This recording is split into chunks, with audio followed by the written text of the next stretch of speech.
En el Mostrador Podcast continúa Al Pan Pan con Mirna Schindler, la conversación que buscas para comenzar tu mañana.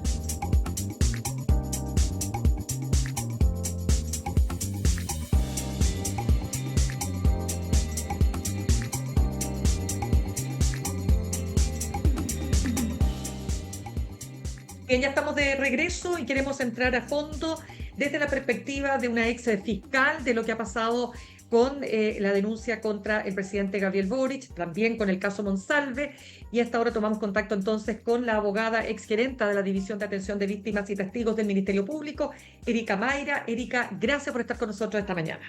Hola Mirna, ¿cómo estás? Gracias a ti. Gracias. Erika, una de las cosas que te quiero preguntar partiendo, ¿no?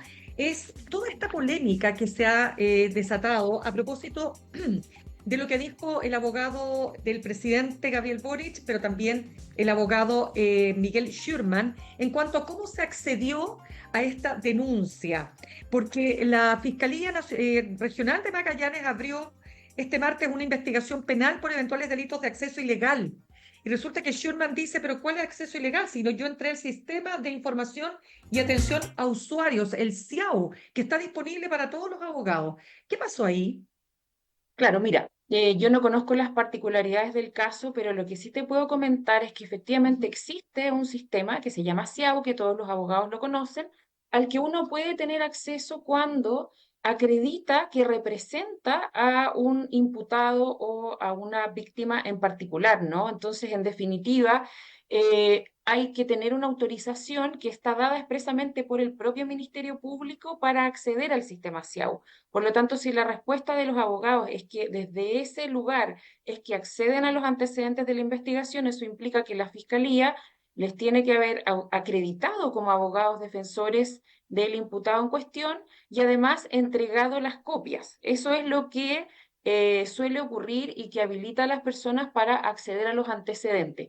Cualquier otro tipo de forma de acceso sería discutible, ¿no? Pero en definitiva entendemos que eso es lo que los abogados están alegando y eso tendría que ser parte de lo que el propio fiscal de Magallanes tiene que acreditar.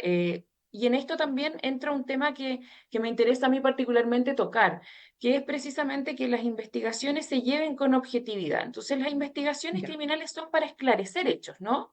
Entonces, acá hay dos versiones. Y desde ese punto de vista es que es importante poder indagar respecto de este delito, cuáles son las versiones, la plausibilidad y en qué se pueden fundar para efectos de tomar decisiones procesales en torno al hecho que se está investigando. Ya, y lo otro que te quiero preguntar, Erika, para ir despejando, ¿el presidente está en calidad de imputado? Cualquier persona, esto es bien importante, está en el Código Procesal Penal y es parte de algo que culturalmente tenemos que asumir, que empezó desde la reforma procesal penal, pero cualquier persona respecto de la cual se dirige una investigación, se están haciendo diligencias de investigación para saber cualquier cosa vinculada a una imputación, tiene calidad de imputado. Es decir, si a mí me citan para indagar mi participación en un hecho respecto del cual se ha hecho una denuncia, tengo calidad de imputado. ¿Se fijan? Si me piden antecedentes respecto de un hecho que se está investigando y respecto del cual se me imputa participación, tengo calidad de imputado. Y desde ese punto de vista es importante saber que para el Código Procesal Penal la calidad de imputado es una garantía, porque también desde ese momento yo tengo derecho a preguntar por qué me están investigando, a pedir copias de la investigación, y en general eso tiene un catálogo de derechos y garantías bien claro en el Código Procesal Penal que permite la protección de los derechos de la persona imputada. Pero nuevamente voy a algo que para mí es muy relevante, como te decía Mirna antes, Claro, el sí. ejercicio de la potestad punitiva que ejercen los fiscales tiene necesariamente que respetar el principio de objetividad. Y eso a veces no lo vemos.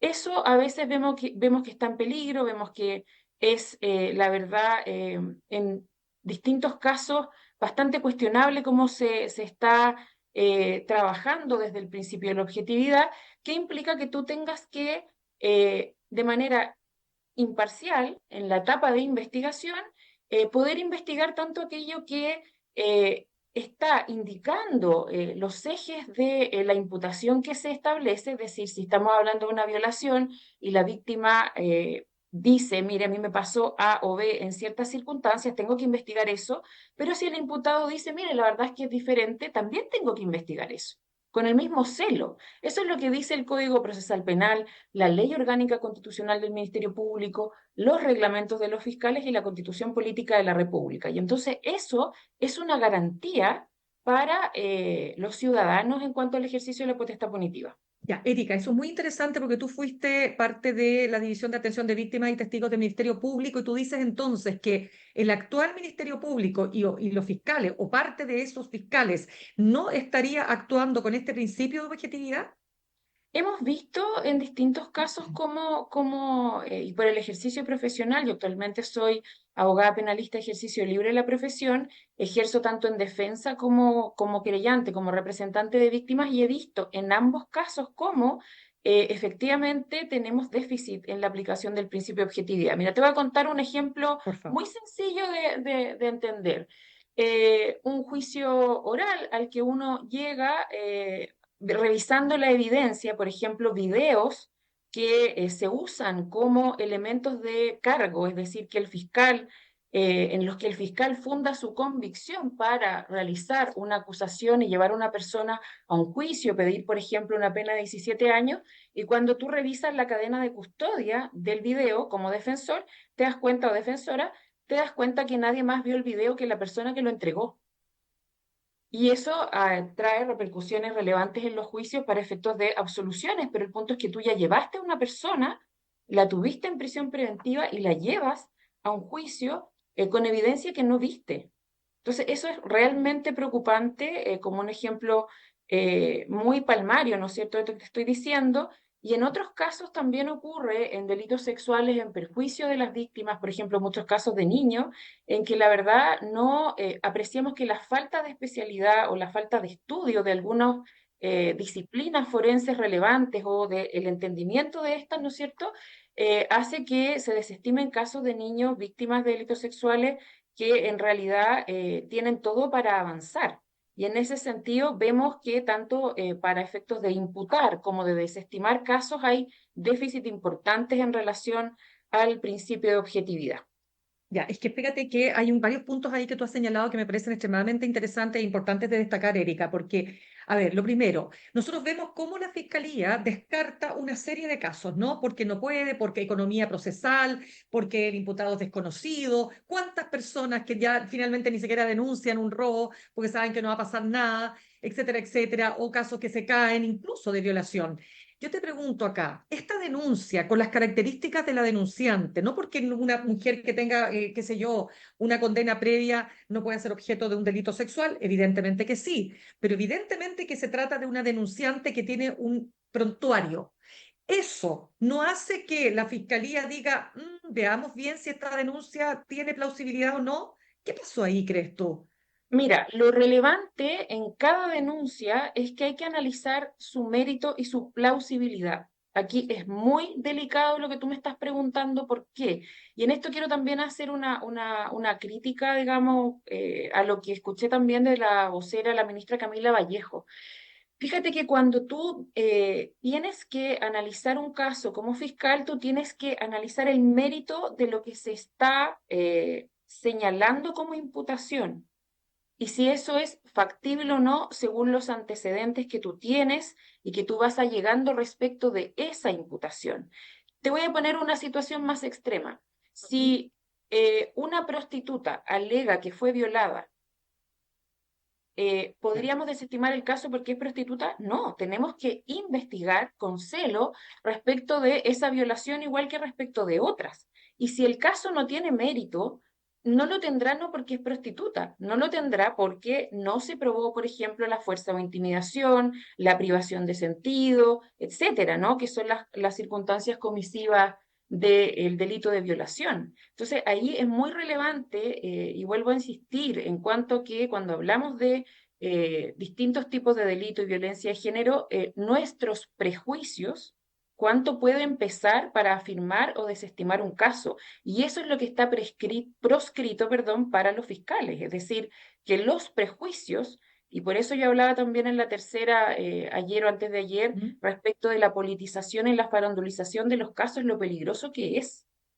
Porque además, como te decía antes, aquí estamos hablando de los derechos de las personas que pueden ser arrastradas a juicios, ¿no es cierto?, en circunstancias que son inocentes y donde ya las tuviste en prisión preventiva o ya mancillaste la honra, etcétera, es decir, vulneraste sus derechos en circunstancias que tu trabajo forense como investigador no tiene el peso para ello. Y eso es lo que a nosotros particularmente nos preocupa en el ejercicio profesional el día de hoy. Claro, pero desde de la experiencia que tú tienes, como habiendo sido parte, ¿no?, de la División de Atención de Víctimas y Testigos del Ministerio Público, de lo que has visto, ¿cómo ves este caso? Las características que tiene, las características de la denunciante, el hecho ocurrido hace 10 años, aparentemente, ¿no? El que el gobierno diga que en realidad la víctima es el propio presidente que fue víctima de un acoso sistemático, el que el Bueno, abogado, etcétera. ahí empezamos un poco, como te decía, a la Ya. crítica también, porque la vocera, a mí me impactó muchísimo escucharla cuando dice, este es un caso sin fundamento. Y resulta que estamos hablando hace un tiempo, ¿no es cierto?, de que las instituciones son independientes, la potestad punitiva está radicada en el Ministerio Público de manera exclusiva e independiente, ¿no es cierto? Y que también están los eslóganes políticos que tienen que ver con amiga, yo te creo, ¿no es cierto?, etcétera, que evidentemente expresan una empatía hacia las víctimas, pero que no pueden traducirse en el sentido de que dentro de una investigación criminal se hace una asunción de verdad respecto de ninguna versión. Lo que hay que hacer es Claro. investigar las versiones que se dan, ¿no es cierto? Entonces, cuando sale la vocera de gobierno a decir que esto no tiene fundamento, puede ser su opinión, pero no es coherente con todo lo que han dicho durante este tiempo respecto de esto, ni tampoco con la institucionalidad. O sea, yo creo que lo correcto hubiera sido que como vocera de gobierno pudiera responder respecto de se está realizando una investigación en tal lugar respecto de una imputación al presidente de la República que cuenta con sus propios abogados defensores que pueden referirse al caso. Eso es lo que hubiera sido, a mi juicio, digamos, procedente, porque si no, en definitiva, el mensaje es equívoco, ¿no? O sea, esta víctima no tiene los mismos derechos y Claro. garantías al parecer que las demás. Ahora, respecto de la imputación que ella hace, primero hay que tener claro que no se conoce realmente el contenido profundo de su denuncia. Yo no tengo conocimiento de la carpeta de investigación, entonces es difícil pronunciarse. Ahora bien, desde ese punto de vista llaman ciertas cosas la atención. Esto habría pasado hace 10 años, podría haber situaciones prescritas, podría ser que no tiene sustento, como dice la vocera, pero todas estas cuestiones tienen que investigarse y esperaríamos que la Fiscalía, a través de sus actos procesales, nos pueda decir realmente qué es lo que pasa en esta investigación. No una vocería de gobierno que se dirige, ¿no es cierto?, a desestimar totalmente una imputación de una víctima que podemos tener distintas opiniones, ¿no? Nos podría Claro. parecer, tomándonos un café en el link de nuestra casa, que en realidad no tuviera mucho sentido, en realidad es desde hace mucho tiempo, pero no lo podemos saber realmente y me parece grave que una vocería de gobierno lo desestime de esa manera, ¿no? Claro, déjame solamente precisar un punto que tú lo planteas también, Erika, pero que ha estado obviamente en la discusión a partir de la viralización de este video en que ella aparece asaltando, o sea, finalmente fue condenada por aquello, ¿no es cierto?, con robo, con intimidación en un servicentro. Y se ha planteado, bueno, estas son las características de la denunciante, pero más allá de que, vuelvo al punto, una denunciante, o sea, una persona que tiene una condena por robo, no significa que no pueda ser víctima de una situación, ¿no es cierto?, de abuso, de acoso, etcétera, pero altera las condiciones de la denunciante porque no tiene irreprochable conducta anterior. No, no las altera, pero sí te voy a comentar que desde el punto de vista de la litigación también, efectivamente hay espacios en que uno acredita a sus testigos, a quienes están, ¿no es cierto?, declarando, informando antecedentes respecto de, por supuesto, ciertas condiciones que puedan tener respecto de su credibilidad. Pero en este caso en particular, la única, a mi juicio, prueba que pudiera desestimar o mermar la credibilidad de una persona no es que haya tenido antecedentes penales, para nada. Lo que sí pudiera incidir en este tipo de casos en particular es que se probara a través de una pericia que hubiera un desequilibrio mental, por ejemplo, ¿no? Ese tipo de cuestiones que pudiera incidir directamente en que está pudiendo, ¿no es cierto?, generar información que no es clara o no es correcta.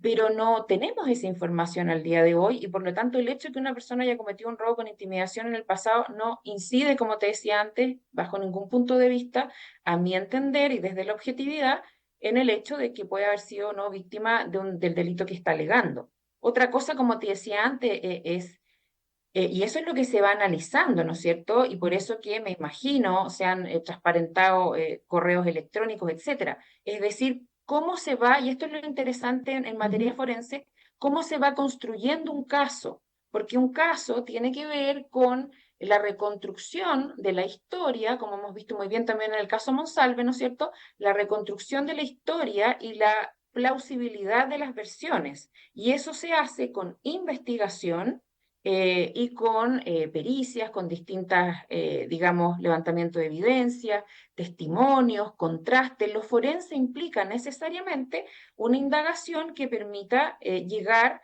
lo más posible a la reconstrucción de los hechos para fundar una teoría del caso que puede ser también no es delito, no ocurrió, hay hechos que también se denuncian que no son constitutivos de delito, hay otros hechos que se denuncian y no ocurrieron, etcétera. O sea, hay Claro. múltiples posibilidades. Ya, pero Erika, el tema de este famoso, ella dice que ella no, mira, hay primero que nada estos famosos 25 correos, ¿no es cierto? Trasciende parte de esos correos donde se ve a la supuesta, digamos, denunciante, porque ella dice que ella no mandó esos correos, pero bueno, eso la policía lo va a tener que despejar, donde efectivamente aparece acosando, ¿no?, al ahora presidente de la República, entonces estudiante en práctica, etcétera, ¿no?, Gabriel Boric. Entonces, luego ella habla de un pendrive que se perdió, ¿no? El famoso pendrive que se perdió y quiero preguntarte, o sea, con eso que tú ya, que todos conocemos, ¿basta para poder levantar este caso y darle sustentabilidad? O sea, lo que tiene que hacer el fiscal es indagar si tiene sustentabilidad, ¿no? Hay algunas ocasiones en que los fiscales tienen la posibilidad de desestimar casos de entrada, que son cuando derechamente la imputación que se formula no es constitutiva de delito, ya, por ejemplo, amenazas en que la gente dice te voy a demandar y te voy a meter preso, y en definitiva ejercer acciones legales contra una persona no es constitutivo de delito, pero alguien podría hacer una denuncia por amenaza respecto de eso. Entonces, hay cosas que se pueden desestimar de entrada porque no son constitutivas de delito, hay otras que se pueden desestimar porque están prescritas. Eso está establecido en la ley. Pero, en definitiva, aquí, claro, todos nos preguntamos si esta investigación lleva tiempo, qué es lo que se está esclareciendo, ¿no? Y probablemente la Fiscalía tiene la decisión de investigar esto de manera cabal, precisamente también por las personas que se encuentran involucradas. Pero podríamos encontrar que mañana perfectamente el fiscal Crisosto decida un sobreseimiento definitivo, decida una facultad de no inicio o decida una formalización. Es decir, eso es parte de las posibilidades que existen en este espacio y estamos a la espera, ¿no es cierto?, de qué es lo que pueda resultar de esa indagación. Lo que te quiero decir, Mirna, es súper Ujú. importante, que los trascendidos de prensa nos pueden indicar muchas cosas que después puedan ser totalmente contradichas en una investigación criminal. Entonces hay que Ya, pero tener mucho ahí, cuidado también con eso. claro, pero tú estás de acuerdo, Erika, que los trascendidos, la mayor parte de todos los casos que hemos conocido provienen, de hecho, de la Fiscalía. O sea, la Fiscalía Eso, trasciende. yo he visto eso, pero también he visto lo contrario. Entonces, en definitiva, hay que tener cuidado. Y también he visto que los trascendidos de prensa de la Fiscalía en algunas ocasiones son muy tendenciosos, muy tendenciosos. Y de hecho, a mí me ha tocado en litigios relevantes escuchar fiscales que dicen, por ejemplo, en la prensa, los testigos dicen X e Y, y cuando uno revisa la investigación y revisa las declaraciones de los testigos que dicen X e Y, no dicen eso. Entonces, es muy delicado esto, es muy delicado, como te decía, porque en definitiva la mediatización de los casos tiene de bueno, por supuesto, la libertad de expresión, el derecho de las personas a saber sobre cuestiones relevantes de interés público, pero la ética y el cuidado y la precisión con que ello se hace también es de suma relevancia para evitar, ¿no es cierto?, estas situaciones en que se pone una verdad mediáticamente cuando todavía no hay un pronunciamiento claro. A mí, por ejemplo, el día de ayer, el pronunciamiento de la Corte de Apelaciones de Santiago respecto de la prisión preventiva del subsecretario Monsalve me pareció demoledor, o sea, absolutamente claro en cada una de las cosas que estaba planteando, desestimando, ¿no es cierto?, las alegaciones de la defensa, y ahí desde ese lugar uno podría entender que hay ciertas certezas, ¿no? Porque ya tenemos un pronunciamiento donde se establece cada una de las posibilidades, digamos, que la defensa planteó para desestimar los hechos como negadas por la Corte en un fundamento muy extenso. Y desde ese punto de vista ya uno podría decir hay una percepción del caso mucho más precisa de lo que podemos conocer a través de trascendidos de prensa, que si bien es cierto, como hablábamos antes, pueden alimentar hipótesis y teorías, lo que es más cierto precisamente es lo que se establece en los tribunales, como es obvio, ¿no? Claro, Erika, me van quedando dos temas antes que se nos acabe el tiempo. Conversamos a esta hora con la abogada y exgerenta de la División de Atención de Víctimas y Testigos del Ministerio Público, Erika Mayra. Erika, en el caso Monsalve, en estos casos tan, no solo por la naturaleza de la denuncia, que es muy grave, por cierto, respecto de la violación, sino que además está todo el caso mediático y la figura, además del denunciado, ¿no? Un ex subsecretario del Interior. ¿Cómo ves el proceso acá? ¿Cómo ves cuán difícil es probar este tipo de denuncias? Mira, esto es bien interesante si hacemos comparaciones con otros casos, ¿no es cierto? Porque podemos observar en el caso Monsalve que hay una investigación muy exhaustiva del Ministerio Público que realizó una cantidad importantísima de cámaras de seguridad, se tomó declaraciones a un montón de personas que tuvieron interacción directa con la persona que está imputada, ¿no es cierto?, y la persona que está en calidad de víctima, y desde ese punto de vista, la reconstrucción de los hechos dio, digamos, suficiente para poder fundar esta prisión preventiva. ¿Y en esto qué te quiero decir? Hay casos en que este tipo de imputaciones tú tienes básicamente la palabra de la víctima contra la del imputado y hay otros como este en que tienes demasiada información que te permite entender que la balanza se inclina hacia la teoría del caso de la víctima, ¿sí? Esto es súper importante de entender. Cada parte, ¿no es cierto?, la víctima, la fiscalía y la defensa plantean una teoría del caso porque los hechos ocurrieron y uno tiene que buscar, bueno, ¿qué es lo que habría ocurrido realmente?, ¿no es cierto? Y eso es lo que se llama teoría del caso y eso es lo que buscamos acreditar los litigantes Claro. en los juicios, ¿no?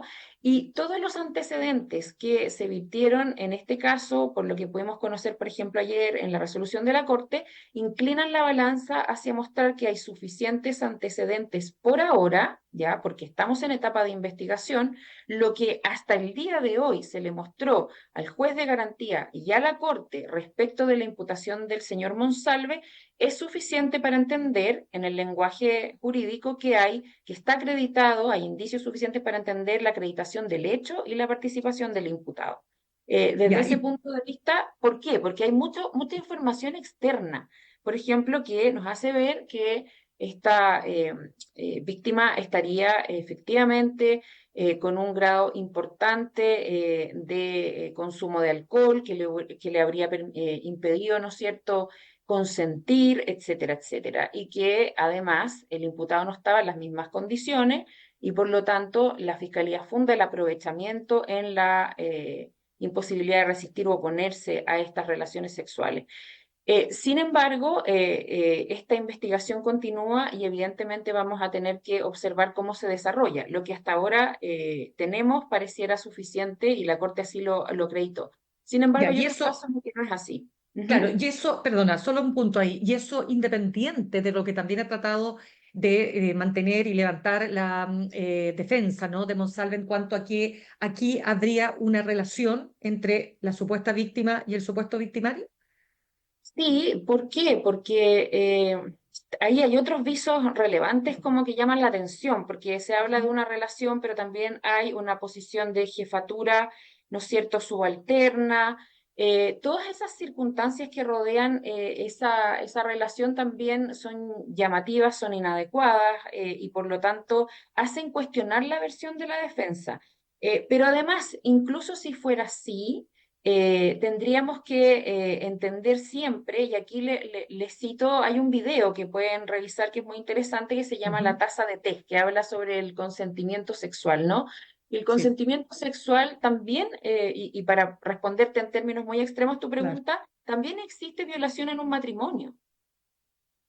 O sea, podríamos tener una pareja que todos la ven junta todos los días y que hubo una violación porque en ese momento la mujer no quería tener relaciones sexuales y fue forzada o fue o estaba privada de sentido, etcétera, ¿no? Entonces, en ese contexto es que el consentimiento sexual no está implícito, no se da, digamos, una vez cuando nos conocimos y después lo damos por sentado, ¿no? Eso tiene que ir acreditándose, pero en definitiva lo que pasa también acá es que la defensa trata de mostrar una relación entre ellos que permita inclinar la balanza hacia su teoría del caso, ¿no? Y Claro. lo que vemos es que eso no resultó, que el resto de las evidencias muestra más bien que pareciera inclinarse a que la víctima en definitiva no tenía ese consentimiento.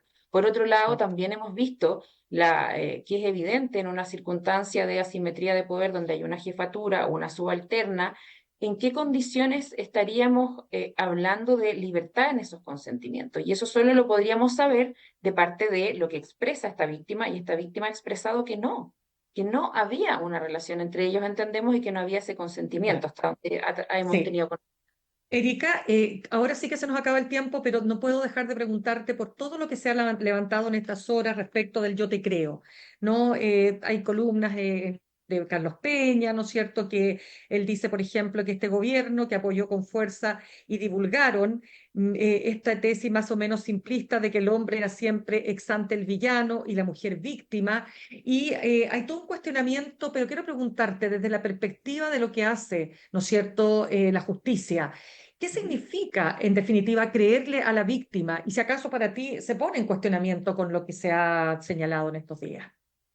Mira, yo te creo, a mi entender, y rescatándolo en su justa medida, ¿no es cierto? Tiene que ver, y aquí voy a la ley Antonia para traducirlo en términos normativos, ¿no es cierto? Con una necesidad, una respuesta también al grave maltrato que han sufrido muchas veces las víctimas, y no solo las mujeres, estamos hablando ahora de las mujeres, pero mucho las mujeres, ¿no es cierto?, en el sistema de justicia. Tenemos desde el hecho, que esto se sancionó en la ley Antonia, desde el hecho de que las mujeres han ido a hacer denuncias a carabineros, a PDI, etcétera, y se les ha dicho antaño, ¿no es cierto? Bueno, pero usted siempre pelea con su marido y a usted le gusta que le peguen, así que no le vamos a recibir la denuncia. O sea, cosas tan graves como esa, ¿no Mm. es cierto?, que se sancionó como una grave falta en la ley Antonia, es decir, si eso ocurriera, los funcionarios involucrados en desestimar una denuncia, en no tomar una denuncia por esa razón, estarían cometiendo una grave falta. Está desde eso a los maltratos porque, bueno, o al no estimar plausible o desestimar una denuncia solo porque, bueno, usaba minifalda, porque estaba provocando. Esos argumentos que son, digamos, discriminatorios hacia las mujeres son inadmisibles. Entonces, cuando tenemos una historia larga de maltrato y de desestimación de casos por esas razones y no por otras como las que yo te decía, puedo haber usado una falda hasta el piso, ¿no es cierto? Y puede no haber violación, puedo haber usado una minifalda y puede haber violación. Entonces, el punto es que no se desestimen los casos por razones discriminatorias, porque yo tengo un prejuicio, y que dejes de investigar por eso. Eso es muy grave, eso es la falta a la debida diligencia del Estado, porque todas estas obligaciones de investigar estos casos se han elevado a nivel de tratados internacionales como la Convención Belém do Pará, ¿no es cierto?, que rige en Chile, precisamente porque ha habido discriminación. No te pueden cerrar la puerta a investigar una violación porque usabas minifalda el día de los hechos. Esto es escandaloso y eso es lo que generó esta reacción tan fuerte. Pero ¿cuál es el punto? Que esta reacción tan fuerte la entendemos desde lo político, ¿no es cierto? Pero luego en el ámbito forense tiene que traducirse en que no vulneren tu acceso a la justicia, ¿no es cierto? Y que tú puedas acreditar también con tus pruebas y con tus antecedentes, o la fiscalía haga el trabajo de investigación correcto en ese contexto. No una asunción de tu versión. Eso es lo grave. Y también hemos visto que hay investigaciones que se han llevado a cabo en algunos contextos por la Fiscalía que tienen esos visos de amiga, yo te creo, en circunstancias que la Fiscalía tiene que hacer un trabajo forense de acreditación de los casos. Entonces, ¿qué podemos rescatar? Que efectivamente hay un avance civilizatorio en el reconocimiento de las discriminaciones que han afectado a las mujeres en sus casos, pero eso no se puede traducir en que todo lo que denuncia una mujer simplemente porque lo denuncia es cierto. A nadie, a ninguna persona, ni a los niños, ni a las mujeres, etcétera, se le puede hacer fe de una aseveración sin investigarla, porque si no tendríamos que cerrar la puerta al Estado de Derecho, tendríamos que cerrar los tribunales y simplemente poner un buzón para esas aseveraciones y por lo tanto condenar a las personas de esa manera. Entonces eso es ridículo, ¿no? Entonces hay que matizar. Y en ese sentido, yo rescato los avances en cuanto a el respeto a la dignidad de las personas, en especial de las mujeres, a proscribir este tipo de prejuicios y estereotipos que se han usado como excusa para no investigar sus casos. Hay casos gravísimos en la historia como el caso de Alto Hospicio, ¿no? O sea, yo no sé si tú te acuerdas de esto, Por supuesto. antiguo, pero para decir que esto es muy viejo. En los psicópata de Alto Hospicio, lo que se decía para no investigar los casos de esas niñas es que se habían ido con pololos y que por lo tanto no estaban extraviadas, estaban felices con sus pololos en circunstancias que habían sido captadas por un psicópata que las violó y las mató. Entonces, Sí, eso es grave, ¿te fijas? Y ese es el contrapeso que nosotros tenemos que tener, pero ningún extremo es razonable. Y en el ámbito forense lo que se exige es una investigación acuciosa desde el principio de la objetividad, tanto para acreditar lo que puede alegar una víctima como lo que puede decir el imputado en contrapeso a esa imputación. Y eso es lo que tenemos que sostener y buscar, ¿no es cierto?, para tener equilibrios en un Estado de Derecho y que no haya discriminación respecto de nadie. No, tremenda la explicación que nos has dado, Erika, te agradezco muchísimo. Erika Mayra, abogada y exgerenta de la División de Atención de Víctimas y Testigos del Ministerio Público. Gracias también por habernos ayudado con tu análisis a entender estas denuncias. Muchas gracias a ti, buenos días, Mirna. Que tengas buen día también. Gracias. Saludamos a nuestros auspiciadores. Ahorrar cotidianamente se puede y de forma organizada, rápida y online con Ahorrando, la nueva funcionalidad de tu app Coopeuch, en donde puedes programar ahorros de manera fácil y entretenida, eligiendo tus propias reglas y metas. Haz que el ahorro sea parte de tu vida con Ahorrando de Coopeuch. Más información en coopeuch.cl. Y en el camino hacia un mejor futuro, muchos factores influyen, pero solo uno tiene el poder real de hacer la diferencia. Tú. Recorre tu camino con nosotros, la Academia, Universidad acreditada y adscrita, gratuidad academia.cl. Me despido, los dejo con Fran Castillo, Juntos y Revueltos. Nos reencontramos mañana a las 8 en punto. Que tengan un buen día. En el camino hacia un mejor futuro, el factor que hace la diferencia eres tú, la Academia, Universidad acreditada y adscrita a gratuidad academia.cl y Copeuch Inversiones, el sitio donde todos pueden invertir, presentaron Al Pan Pan en el Mostrador Podcast. Cerramos por hoy Al Pan Pan con Mirna Schindler. De lunes a viernes de 8 a 9 de la mañana, entrevistas para partir el día. El Mostrador Podcast, el poder de la independencia.